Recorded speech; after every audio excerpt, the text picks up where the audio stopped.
Welcome to another Workshop Wednesday. Today I wanted to talk to you about the consequences of changing your grips.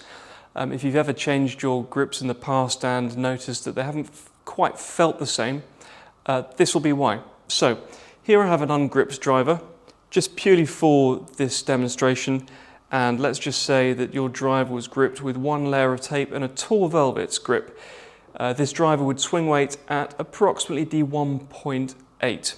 Now, just say, for example, you wanted to try a different grip size or grip style. Let's start with, these are all standard grips, so they'll yield the same grip size.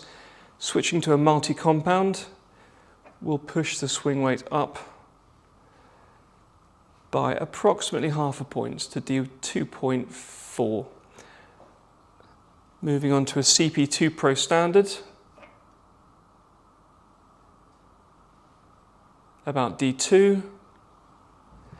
And then to an extreme, this is a Wind Dri-Tac Light. Again, standard grip size.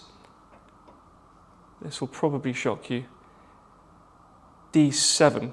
That's because this grip is a much lighter grip than all the others, and will have a tremendous impact on the swing weight or the heft of the club.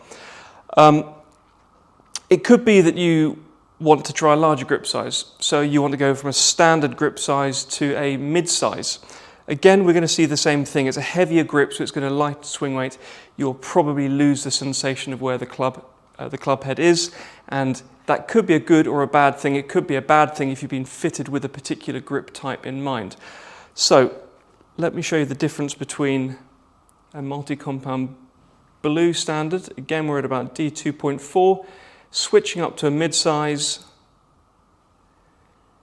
D9.7, that's a significant change in swing weight. Bearing in mind that regardless of how good you are as a player, if you can't feel the difference, you'll certainly see the difference in the quality of strike. A club that's too heavy in swing weight, you can get a very clunky feel.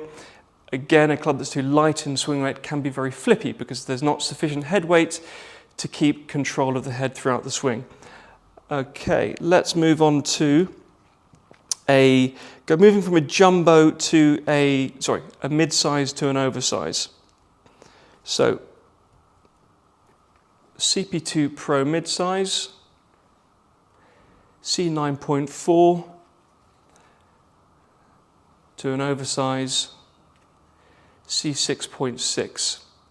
We've demonstrated in the fitting bays that purely by changing swing weight by 0.2 or 0.3 of a swing weight point can be the difference between the correct head and the correct shaft timing correctly. It doesn't matter how good you are, if you can't feel the difference, that can be more of an issue. You'll certainly see it in the quality of strike.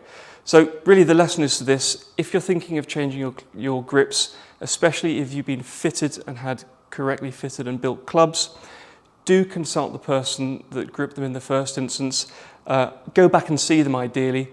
We have had clients who have changed grips in the past and then came back to us to say, look, the clubs just don't feel right because they've experienced a change in swing weight. So rule of this video is always consult a professional before you try and change something which appears to be a simple thing, changing in grip size. So I hope that's been a bit educational, and I will see you next Wednesday.